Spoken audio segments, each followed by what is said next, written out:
Rody. And I do have to say that I was really nervous about doing this. So I went and talked to my dad. My dad said, you know what, you got nothing to be nervous about. You just think of a similar situation, you'll be fine. I'm like, a similar situation? I have to stand up on stage and make strangers laugh at me. I've never been in that situation. My dad goes, what about the 7th grade spelling bee? I'm like, 7th grade spelling bee? I misspelled the first word and I peed my pants. My dad goes, yeah, that made everybody laugh at you. So when I was thinking about doing this, I started listening to other comedians. I started listening to like Dave Chappelle, Ellen DeGeneres, Jerry Seinfeld, and trying to like get inspiration from them. I kept listening to them more and more, and I realized like I don't need these guys to inspire me. Like I just needed to tell true stories about growing up. True stories about growing up as a young African American lesbian Jewish boy. And I should have fun.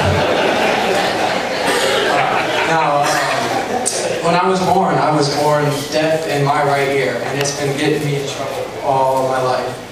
And in fact, like, my parents did not even know that I was deaf until I was 7. We came home from the doctor's office, and my dad was mad. And he pulled me aside and he goes, why didn't you tell us that you were deaf? And I'm like, what does deaf mean? Finding out that your kid has diabetes and like pulling him aside and saying, why didn't you tell us you can't eat sugar? Go to your room and think about what you did. But he says he has no idea, but I think he should have had some clue because I'm a 7-year-old and I talk like the parents from Charlie Brown. So I'd be like, hi Dad, I'm going outside to play. It's like, you know what, something is up. Take that note to the doctor. But I try to find ways to like let other people know because like you can't really tell. And if I thought about it and I was like, man, if I was blind in one eye, I could wear an eye patch. Eye patch is pretty cool. Pirates are in right now, you look cool, girls think you're kind of tough. But you take that eye patch, you rotate it around. You're not cool with that. Girls do not think you're tough. At least no one at my high school.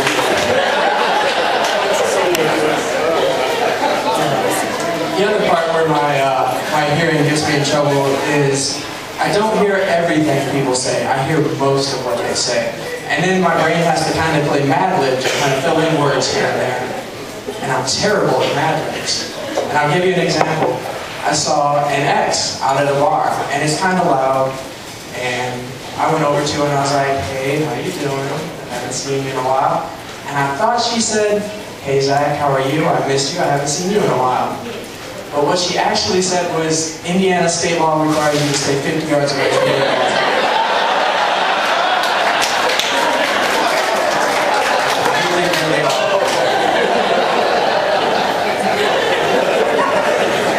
But you know that you're not going to date well when on like a matchmaking questionnaire for celebrity that best describes you, you have to put Helen Keller.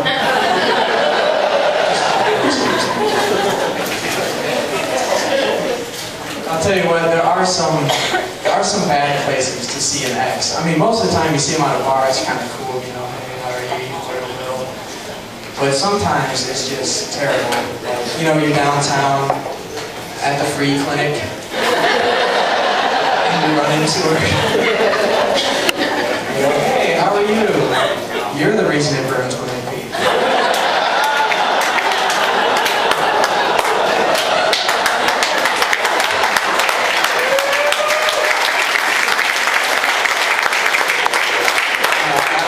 I'm sorry, I can't let that stand. There are way too many cute girls in this audience. Ladies, it does not burn when I pee. It actually burns all the time. Alright, thank you very much. My name is Zach.